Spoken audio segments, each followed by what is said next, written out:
Hello, today I'm going to be showing you guys two things. One will be software that I've written to take us from paper to electronic, help with work orders and PMs and things of that effect. And the other thing is hardware that helps us do our diagnostics and also communicates with the software that I've written and anything else that we want to be able to do that kind of stuff. So the software is called Synapse and the hardware is called QBox. This is the QBox here, and what it does is it grabs the voltage of each cell and it grabs the temperature of each cell and puts that into anything that we want it to put it in. Currently I have it set up to go into the Synapse software, but it's versatile. I can make it communicate with anything that's Bluetooth enabled. The other thing that it does is a gas sensor right here that detects how much gas is in the air, parts per million, to detect if there's an explosive rating of hydrogen to oxygen levels and alert us so we can have a safety net for when we're working and diagnosing batteries.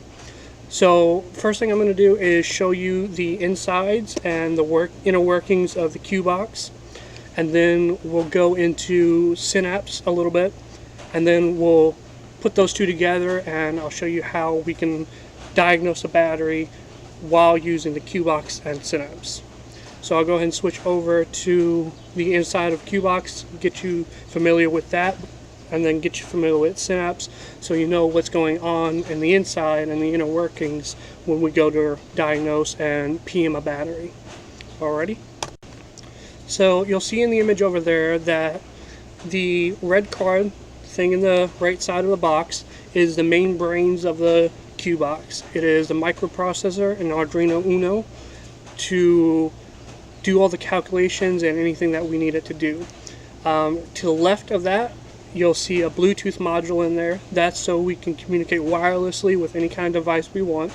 Right below that, you'll see an alarm box, a speaker. That's for a couple things. When you take a reading from the battery, you'll get an alert in the box to let you know that you've recorded a reading, and also it's there for when we have the hydrogen alarm. So if it gets too much parts per million in the air, particulates of hydrogen, gas, anything like that, and oxygen, it'll throw out an alert to let you know that we have problems. So the other image we have here is the other side of the QBox. Up at the top we have the LCD display right here, and below that on the right hand side, that's the voltage sensing device that allows us to measure the voltage of each cell and gives it back to us. Right to the left of that, that is our gas sensor right here to let us know if there's an explosive rating in there.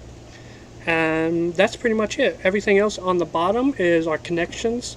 So we have for the temperature probe, the connector right here, and then we have the positive and negative for our voltage sensing. We also have a nice little LED there. That is show to when we have the gas sensor goes off. It also flashes the LED, which is a very bright LED, for 10 seconds until the explosive measurements have gone down enough to where it's safe to work on that battery now. So after going through that, I'll go ahead and hook up the connections real quick and just show you what it can do, and then we'll get into the Synapse side of it, and then we'll go into merging them together, recording a battery, and go through all those steps. Alrighty, so now I'm going to show you just what the box can do without being used on a battery, just to give you an idea of what we're using it for. So it's got a nice little power switch on it, and the other thing is the charging right here is just a regular mini USB cable, just like any phone charger would come with or anything like that. So we'll go ahead and power it on. You'll hear some noises to let you know that it's turned on and things of that effect. And I'll show you the display.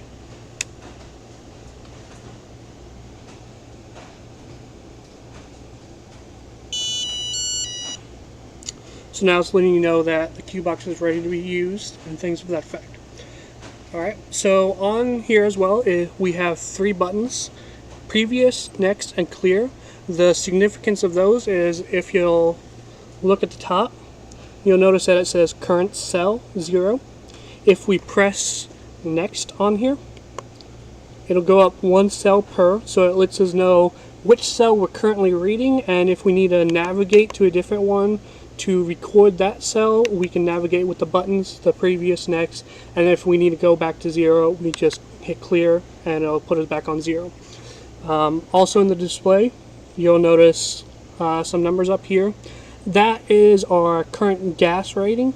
So 516, 17, 18 particulates in the air is how much it's measuring passing through this sensor right now. And if we applied gas to it in the air, that'll climb as well. In the final version, that number will be hidden and it won't show up, and the only thing we'll see or hear is that alarm if it gets above a certain rating, because we don't really need to know how much it is until it's a problem.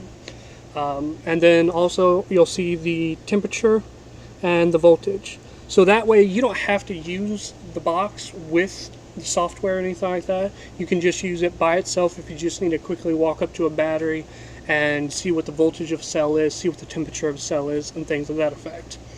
Alright, so I'm going to go ahead and first connect the temperature probe in here, and what that is just a DS18 temperature probe, and I've attached it to a battery cap so we can put that straight into the cell and tighten it on there so that we don't have any exposed acid or anything of that effect in a work area. Also on here you'll see a button right there, that's so we can capture the data. It's not just sitting there or anything like that, and as soon as we're ready we press the button and it gives us the data for the temperature. So I'm going to go ahead and plug that into the box right here. Nice secure way to do it. Screws on there so it can't come loose in or anything like that. And then I'm going to go ahead and press the button. You'll hear that beep that I talked about, and you'll also see that it's got a reading of 83, and we've went up 1 cell in our current cell. That's so you don't have to do any kind of navigation or anything like that. All you have to do is press a button, and then when you're done with that cell, you can unscrew it, go to the next one, put it right in there, give it a few seconds to adjust, and then press the button again. And you don't have to touch your computer, you don't have to do anything like that. It's automatically going to go up each cell on the computer side as well, and that way you don't have to ever touch your computer while you're diagnosing a battery and anything like that. So that's the temperature, and I'm going to go ahead and unplug that. I'm going to clear the box on the cell count, so we go back to 0, because after we get all of our temperatures, the next thing will be to get the voltage of all the cells. So we'll obviously need to start back at 1. So I'm going to go ahead and plug in our voltage, and all that is a positive probe, a negative probe, and our data connection for our button, because once again we have the button mounted straight onto the negative probe here. So once again, we don't have to touch the computer, we don't have to do anything like that. All we have to do is put our positive probe on our positive strap, and our negative on our negative, and push the button just like we did before. We'll hear the sound once again, and if we had a voltage, that voltage would change as well, and that's all we have to do. So next thing I'm going to do is get into the Synapse software a little bit to go over that with you, and then we will, like I said before, merge those two together, and you can see what we can fully do with these two things. Alright, here we have Synapse, and what this first screen is just to go into the technician side of things or the administrative side of things, depending on what you need to do with the software. We're going to use the technician side of things first, and then we'll go into the administrative side of things to show you what that is. So first we're going to go into technician, click that. We have the option to either do a work order or a PM. So first I'm going to walk through the work order side of things, and then we'll get in the PM side of things whenever we go to PM battery. So we'll click work order access here. You have the option of either a new work order, view pre-existing open work orders, or to exit. So we're going to go ahead and go to new work order here.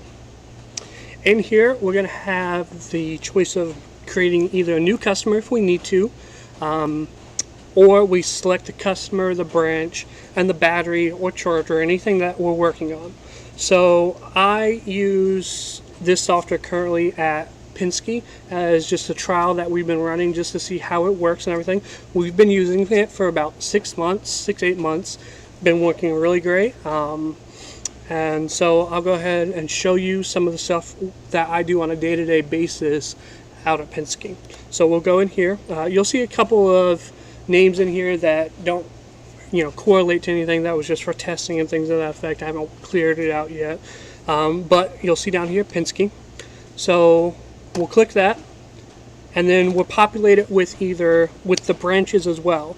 So either you have on this one Penske GWTN, which is Penske Georgetown, the one of the Penske locations that we go to, or Penske Princeton, which is Princeton, Indiana, where I do all of my work. So I'm going to go ahead and go into Penske Princeton, and then the unit data list is populated with all of the units or equipment that you've worked on at this location or that we have in our database. That way you don't have to go in and constantly type in any of that kind of information. We have it readily available, and if you don't need to use that, you can start typing and it'll populate the list with the found items. I'm going to go ahead and use a pre-existing one for right now. When we go to PM the battery, I'm going to create a new one just so we can walk through that whole process together. So I'm going to use this battery right here. It is 0503BD. That is the serial number of the battery. We use serial numbers to signify all of our, identify all of our equipment because everything we work on has a serial number. So I'll click that. And then if I need to, I can go into edit unit. I'm going to go ahead and go into there just so I can show you. Well, actually, no, I'm not going to go in there. I'm sorry. You'll see all of that kind of stuff whenever I go to create the new unit. So we have our battery selected. We're going to go to open work order. Once it loads here in a second, you'll see that up at the top left we have a date selection so we can show when we've opened up this work order.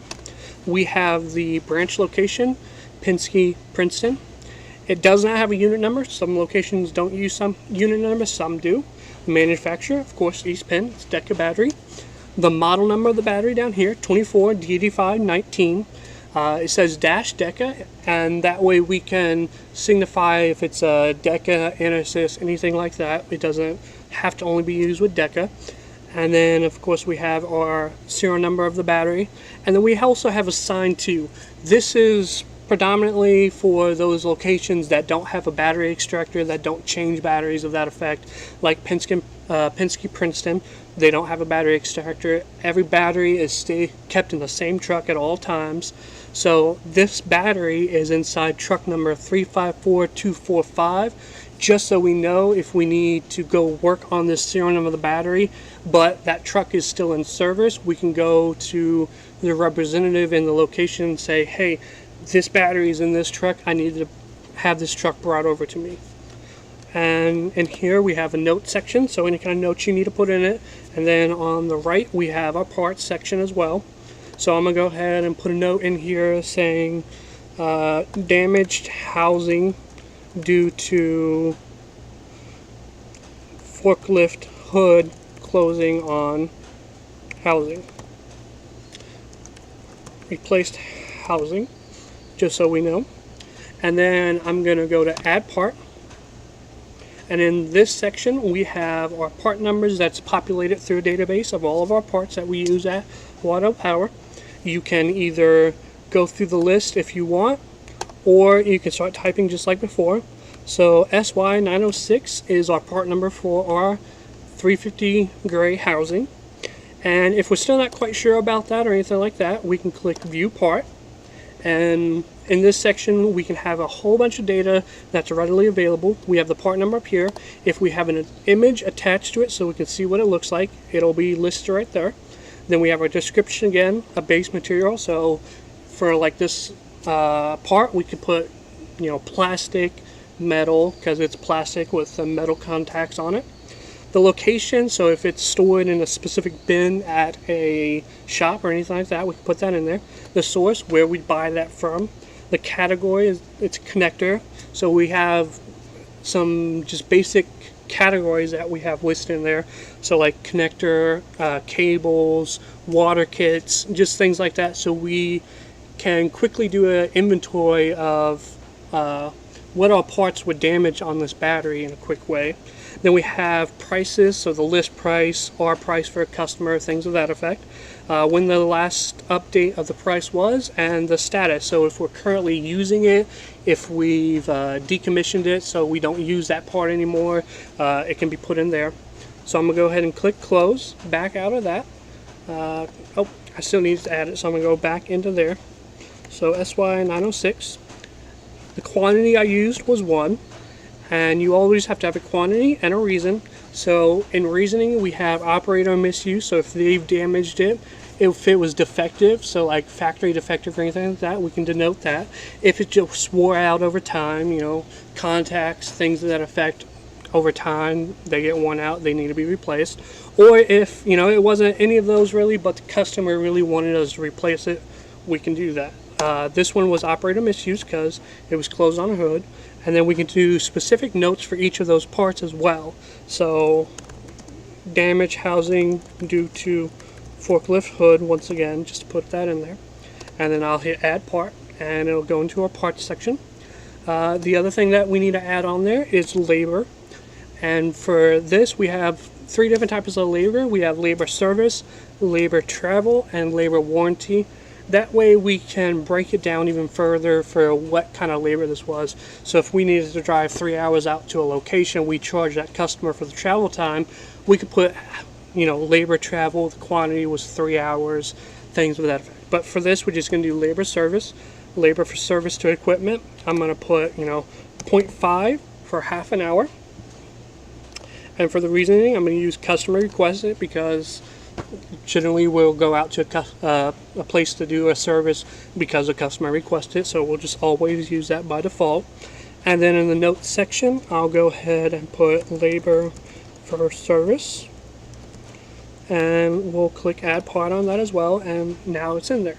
The other thing we can do also is attach an image to this, so if it was severely damaged and we want to just note that, we can do that. So I'll go ahead and go in there, and I'll scroll down to an image and just add that.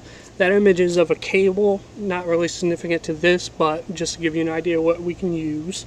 And then in status we have active, damaged, or unused. So if this battery was damaged too much to where they can't use it anymore and it's going to be down for some time, we'll change that status to damaged, and that way we have a current update. So if we go through and look at all of the company's equipment, it'll bring up, you know, this current status. If we see a bunch that are damaged or anything like that, we can know that we need to work on those. The significance of that as well is we have another way for a customer to get in contact with us through a web interface of Synapse as well.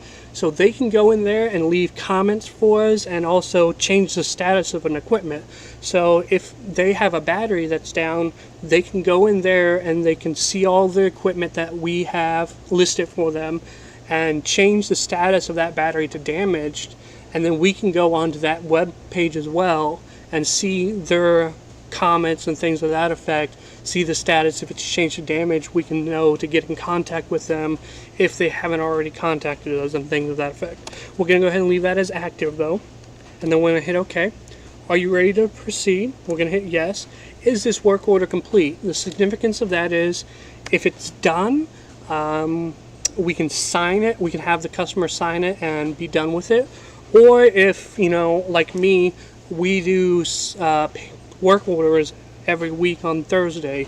So each day when I come into work and I create a work order, I'm going to hit no because until Thursday I don't need to sign those work orders. So I'm going to go ahead and hit no so I can show you that process as well.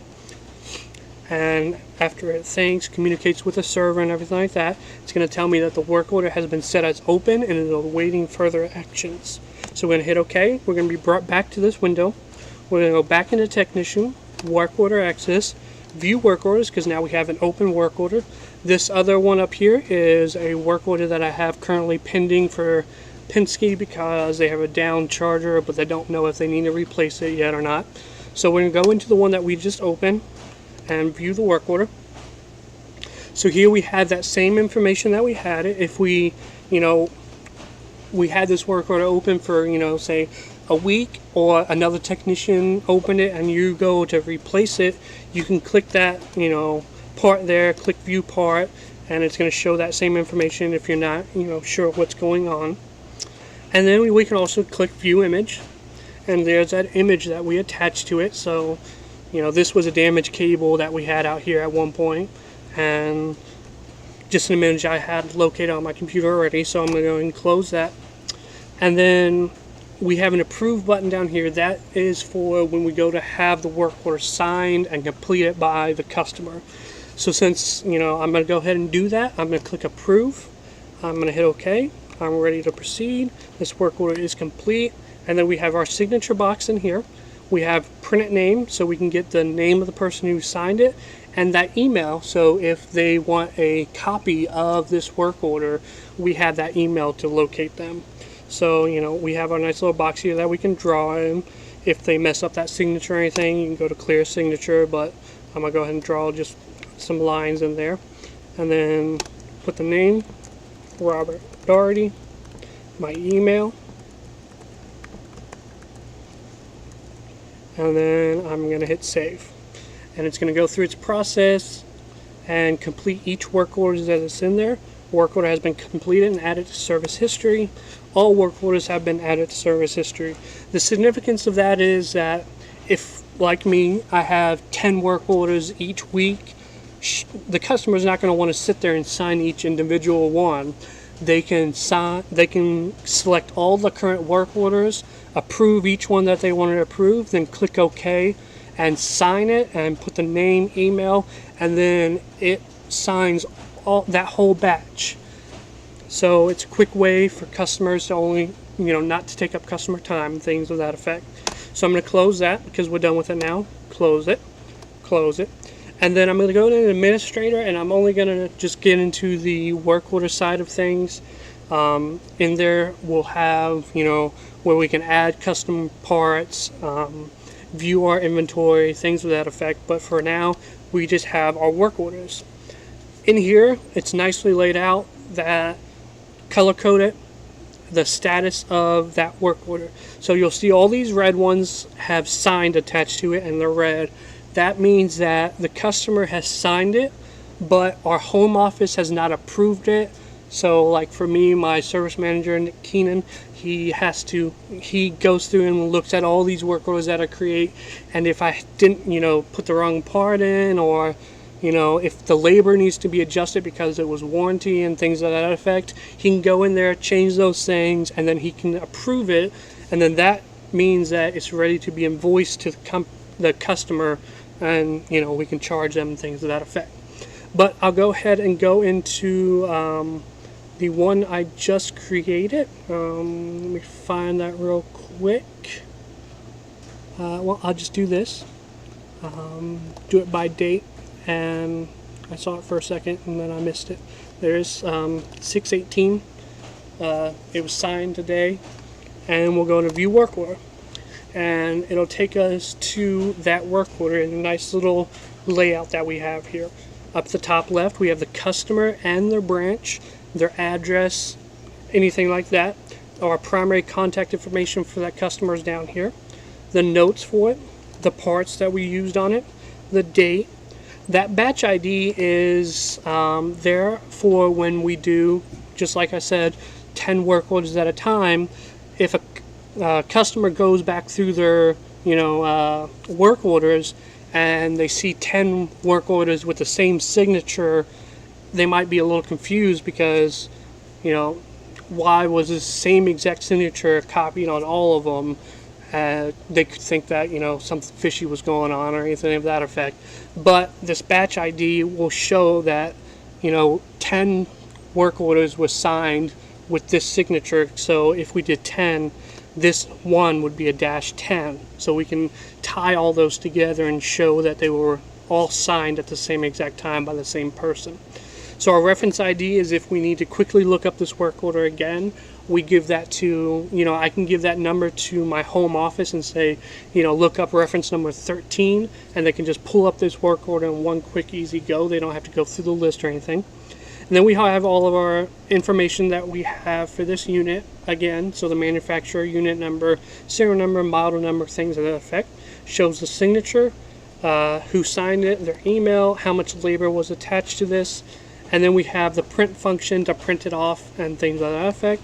And also the change status, like I was talking about. If we need to go from signed to approved to invoice, we could do that. So I'm going to go ahead and change the status from signed to approved. Click save. It's going to tell me it went from signed to approved. And then if I close this out, we will see that this work order, which is the one we just did, went from red to orange, denoting that it's ready to be approved. So that's this side of Synapse, the work order side of Synapse. I'm going to go into the PM side of it with the QBox here in a minute, and we will go from there. So I'm going to... Alright, so here we have a battery, obviously. Serial number on the positive post, like we all know, is 2194EE. So this is a battery. I'm going to completely PM and everything like that. So I'm going to go back to Synapse now, and I'm going to create the unit data for this battery. So next time we PM the battery or work on the battery for this customer, we do not have to remember that model number or anything like that. We just have to put in the serial number, and we can create the work order or the PM instantaneously for that one. Alright, so I'm going to go back to Synapse, and I'm going to create that, walk you through that process, get to the PM side of it, and then we'll PM the battery. Alrighty, so now we're going to go back into Technician, Work Order Access, New Work Order, so we can get to the customer, the branch, and our equipment list. So Penske once again, Penske Princeton. And just to double check, I'm going to make sure I haven't had this unit battery, this equipment before, so I don't have to re-enter a bunch of information. So 2194EE is a battery. It did not come up, so we have not created that yet. So we're going to go into new unit. In here we have unit number. We have no unit number, so it's going to go to NA. We have unit type, forklift, charger, battery, golf cart battery, standalone work, other, just so we have a wide variety of units that we can work on. So battery, serial number is 2194EE.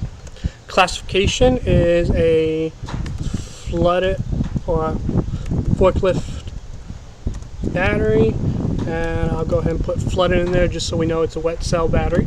Location, we don't need to put in there anywhere, but if it has a significant, area that it stays in, we can put like northwest side of the building, things of that effect. So if a different technician comes out that's not familiar with this location, they can know where that battery is expected to be. The assigned to number, the Penske location uses assigned batteries to assign trucks, so we can keep track of them.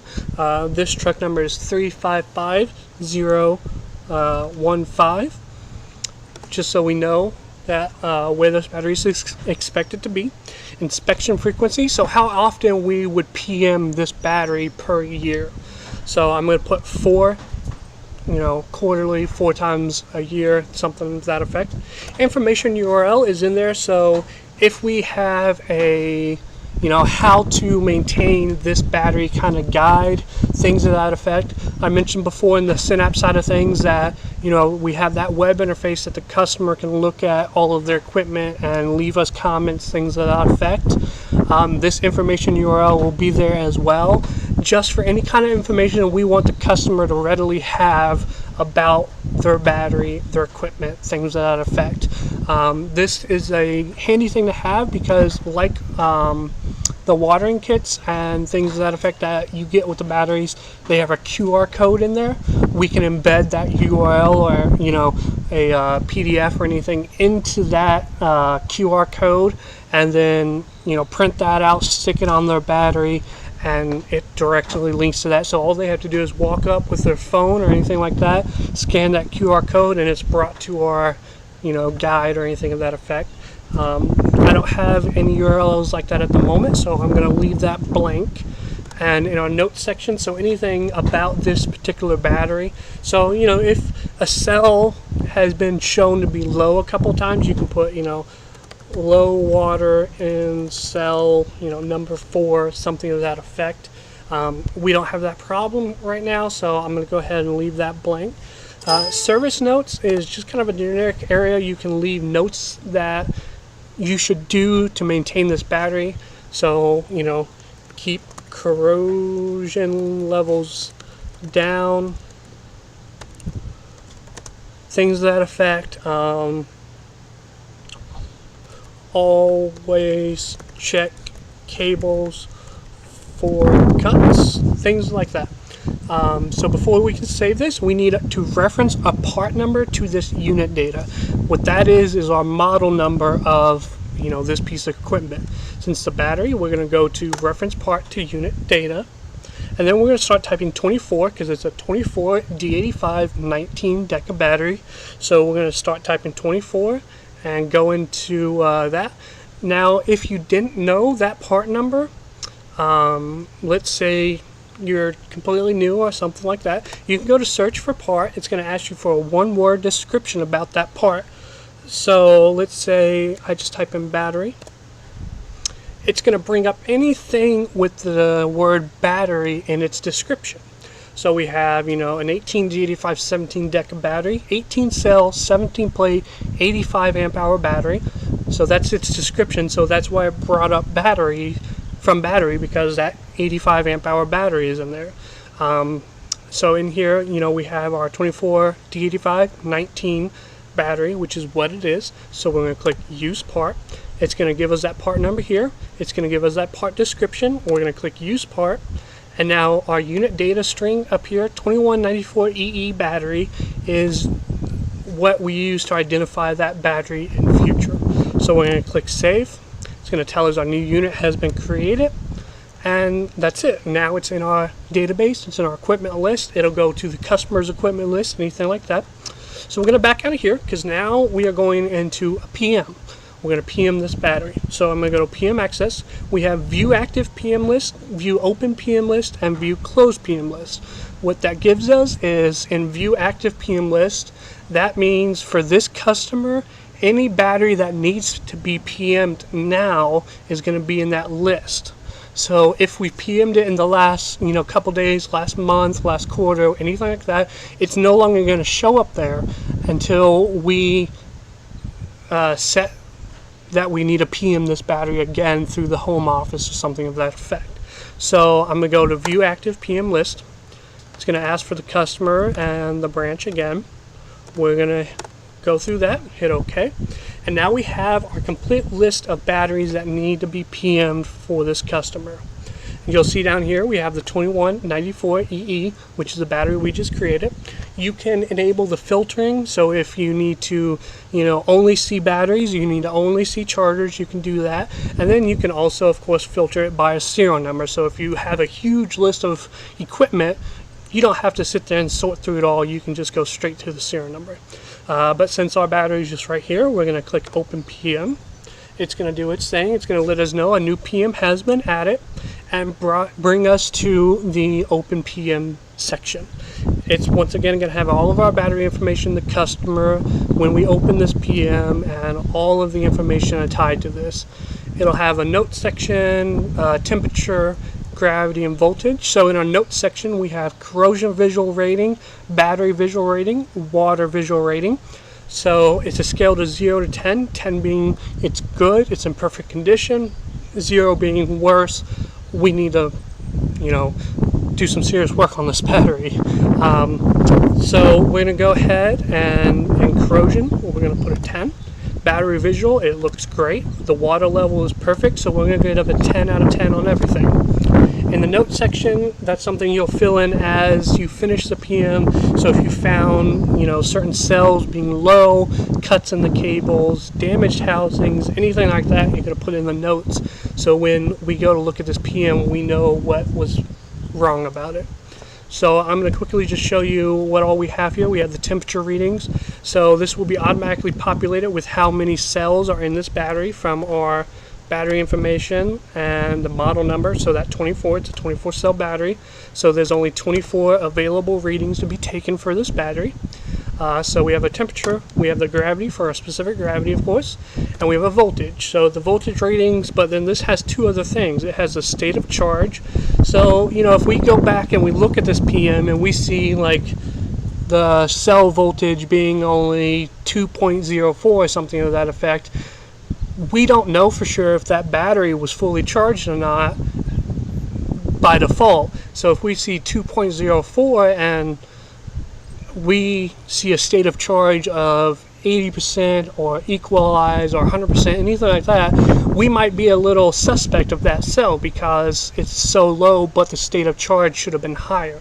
But if we have that 2.04 and the state of charge is 50% or 30%, anything like that, it's not going to be so significant because we know its state of charge was low. And then of course our overall voltage. Now the nice thing about overall voltage and gravity, I'll get into a little bit more when we do the PM, but the nice thing about that is currently what we have to do is we have to get the temperature of each cell and then the true gravity of each cell, and then we have to take that temperature and adjust the gravity accordingly because of how it works. But that allows for human error and things of that effect. You have to keep a list of what that temperature adjustment is and everything like that. But the software will automatically do that for us. So what you're going to do is, and I'll show you as I PM the battery, is get your gravity readings, your temperature readings, and your voltage readings all as they sit. So the gravity is, if it's 1.275 in the gravity, you're going to put 1.275. And then when you're all done with getting all your readings, you'll click calculate readings, and it's going to take the temperature and the gravity and mesh them together and give you your actual gravity reading, your adjusted gravity reading. And it'll also go into the voltage side of things and put your overall voltage in for you. So we're removing a lot of human error and more work. Alright, so now that I've shown you what we're going to do, I'm going to show you doing it, and we'll go from there. I'm going to go ahead and just take the gravity readings, and then we'll get into the demonstration of it with the video and all of that. We currently don't have a way to electronically get those gravity readings, so we do have to put those in manually just like we would before, but of course we have it now digital, and we have that adjustment thing that we can use the software for as well. So I'm going to go ahead and do the gravity, and then we'll come back and we'll do the temperature and voltage with the QBox, and then we'll go from there. Alright, thank you. Alrighty, so now we've got our QBox wired up, connected, turned on and everything, connected to our computer through Bluetooth, and we're ready to start PMing this battery. I've got the temperature probe into the first cell because that's where we'll be starting. The QBox is ready, Synapse is ready, so I'll go ahead and press the button on the temperature probe. And you probably heard from the box a little beep if you could, and I don't know if you could hear it from the laptop, it's a little bit far away, but there was a beep on there as well to designate that it's received a recording. That way, if you hear the beep on the QBox but you don't hear it on your laptop or something, you know that it's not receiving its signals, and you need to look at the laptop before continuing on, so you're not just sitting there recording data and not actually putting it into the PM report. I've never had it drop a signal, but it's just there as fail-safe. Now, as you saw when I pressed the button, I don't know if you can see it on here, we have the temperature of 87, and the current cell is now 1 because we've read that cell and we're ready to read the next one. And you see on the Synapse side of things as well that it's put 87 into the first cell, and it's gone down to the next cell, ready to read the next one.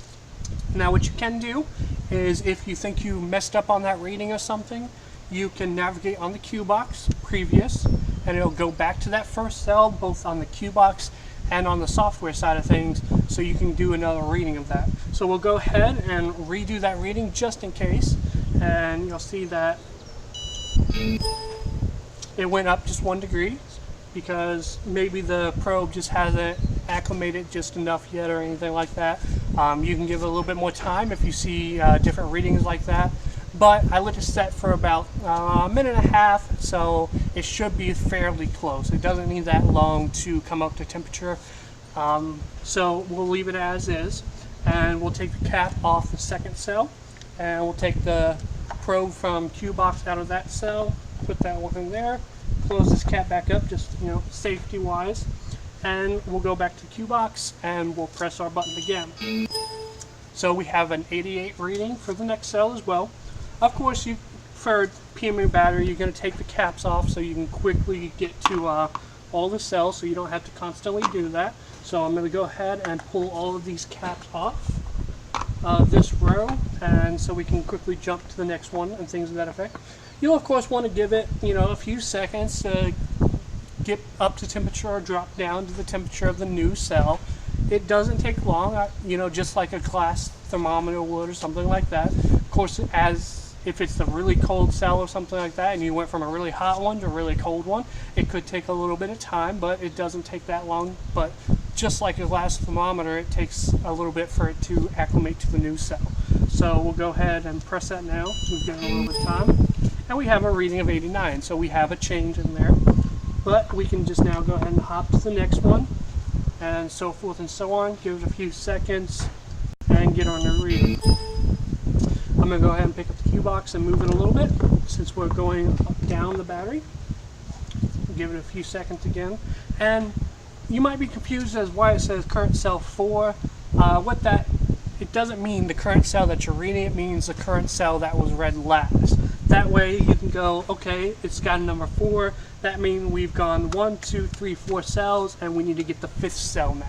Just in case, you have to walk away, your temperature probe isn't in your last cell or anything like that. So you have a reference so you don't get confused. We're going to go ahead and grab that reading of that one. We're staying at a consistent 89 degrees.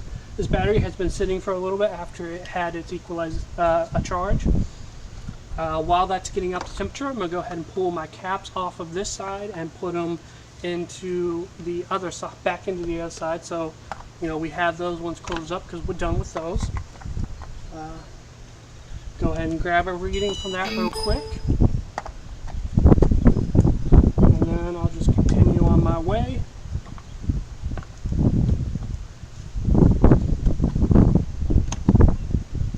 And of course, to save time, if you're in the shop or anything like that, and an area that is safe to do it, you can just pull off all the caps, and this process will go a lot quicker.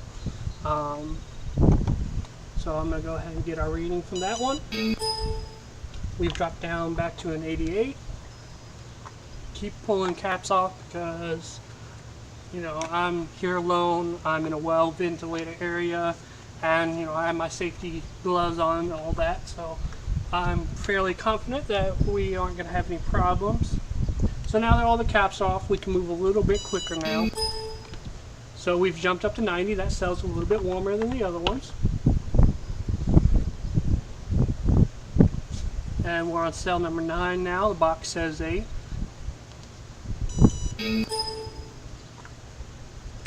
So we'll just keep on going until we finish out the battery.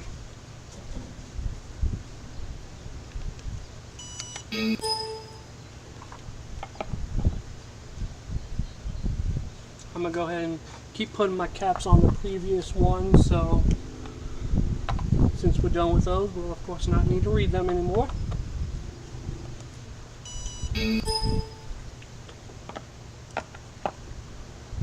And as we're well aware in this industry, middle cells are generally the hottest ones, so we started getting up to 90 and higher from the previous ones as we got closer to the middle, so that's why we saw a jump in, not a jump, but an increase in temperature.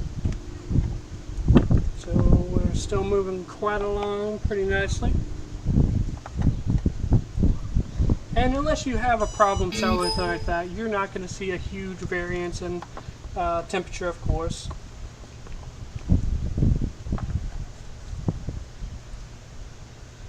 But you saw that we went from this cell, which was at a 91, to this one, which went down to 90, and we only left it in there for about, I don't know, 5 or 6 seconds, and it had time to acclimate to that one. So it's pretty quick in changing temperature.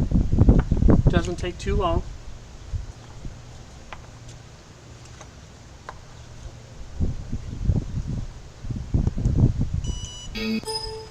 And of course, the biggest and nicest thing about this is we never have to step away from the battery. We never have to do anything besides touch the QBox and the temperature probe.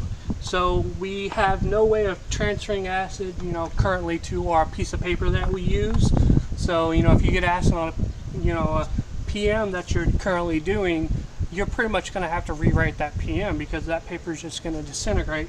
We don't have that fear now. We can just simply use the QBox and our software to capture said data, and we no longer have to worry about damaging that piece of paper that we're currently working on and having to start over from scratch or rewrite it rather. And once again, we're completely removing human error at this point, besides if someone doesn't give it long enough to adjust its temperature. But besides that, we're removing the human error. That you can't miswrite down these readings like someone potentially could do using a piece of paper. One thing that as we're doing this, that I'll just talk about, we've had some suggestions, thanks to you guys' feedback and things like that, of making the device a standalone device, which I think is a great idea. What we could do with that is simply make it log its data, and by that I mean you'll have a keypad on the device, and it'll ask you when you first go to the new battery, what is the model number of this device. You'll type in the model number. Or we can have a quick selection kind of thing where it gives us a list of commonly used model numbers, and you can select through the list or input your own custom one, and then you put in the serial number of the battery and everything like that. And then what you'll do is I think we should ask some general questions. What is the visual rating of the battery? Was water levels okay? Things of that effect, just yes and no somewhat questions, kind of like that. So we can get some general notes of this battery without having to write it down or anything like that, without using Synapse or another device, something of that effect. And that way, after we get all the readings that are stored on the device, we can do 10, 15 batteries, and then sync your QBox or whatever to your laptop or your home computer or anything like that, and you can sync 10, 15 batteries to it from the QBox to the computer wirelessly again, and you can have all those readings without having to have anything besides the box. You don't have to have the computer in the work area or anything like that, and it'll be much quicker because you don't have to set up that information beforehand. So I think that's a great idea. I think it's something we can definitely look for in the next generation of devices if we so choose. But since we've got all of our temperature readings now, I'm going to move on to the voltage side of things, and I'm going to go switch out my probes real quick, so I will be right back.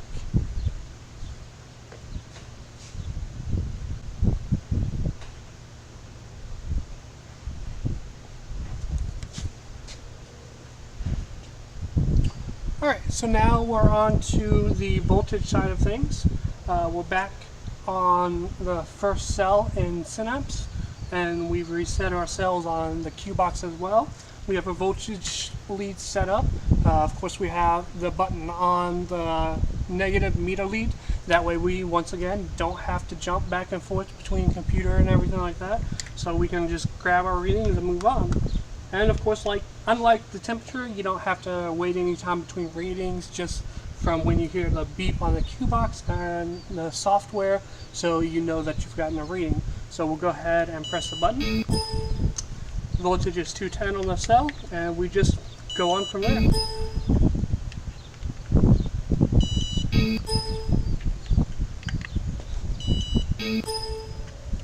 much quicker than what you would do with a multimeter.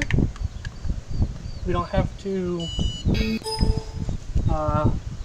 do any special thing, walk away from the battery, anything like that. So we can just, as quick as you can, move between each cell and get our voltages.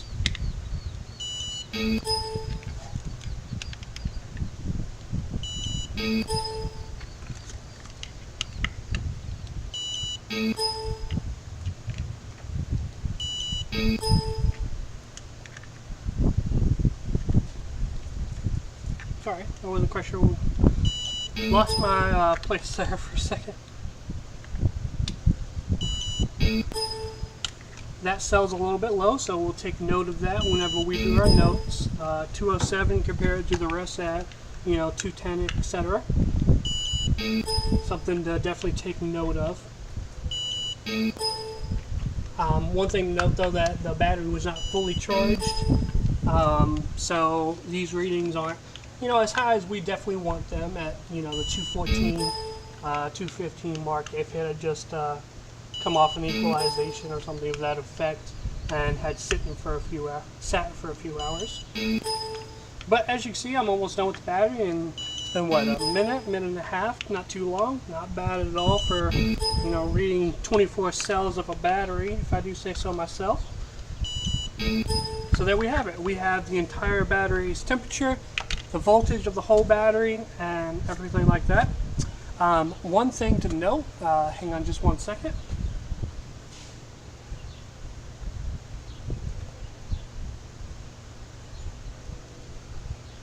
I now have my phone with me as well. The QBox is very versatile. I can use it on anything that is Bluetooth enabled. So if you give me just one second here, I'm going to go ahead and connect to the QBox on my phone. I just have to find the right Bluetooth device here real quick. Give me just one second.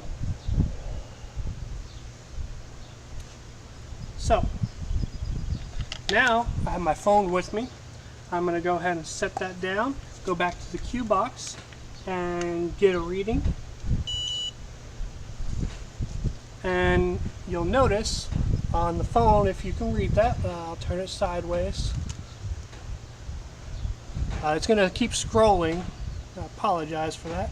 But on one of those cells, it says voltage 211. I don't know if you can read that.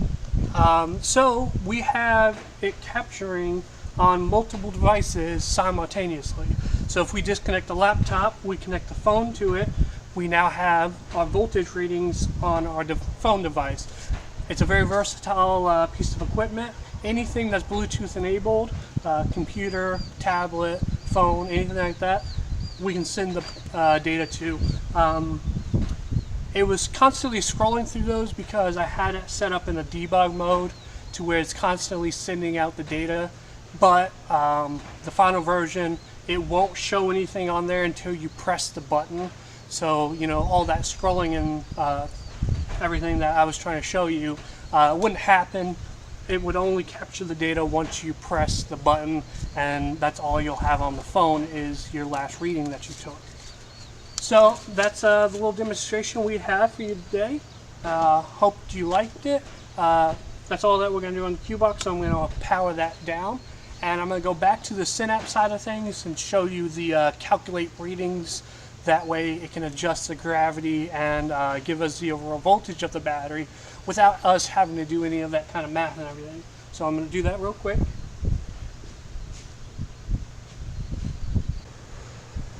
So we're back on the Synapse now, and we've gotten all of our readings, our voltages, our gravity, our temperature, and everything like that.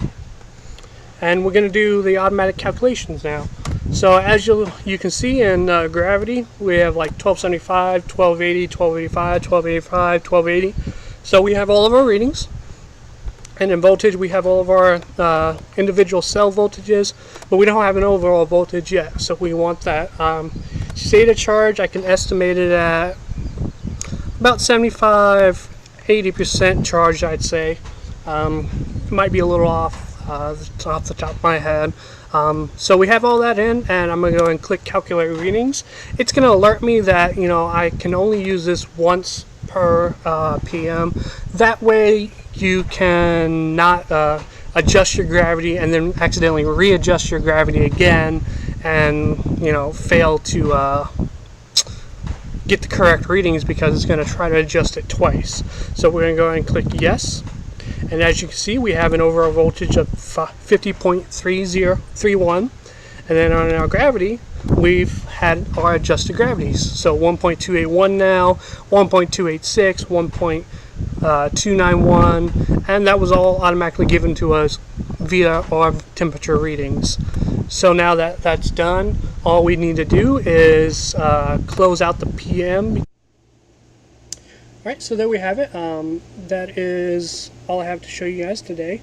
Thank you for watching, and please, any comments or anything like that, don't hesitate to email me. My email is there at the bottom down below. Nick Keenan is my direct supervisor, you know, and then Gary Bowling is our branch manager in Clarksville, Indiana, at our branch there. And then David Corey has kind of been my contact through East Penn. He was the one that we did the initial meeting with, and he's been very supportive and great in this time. So thank you for watching. Thank everyone who's for the suggestions that we've had so far and everything like that. And have a good day. Thanks.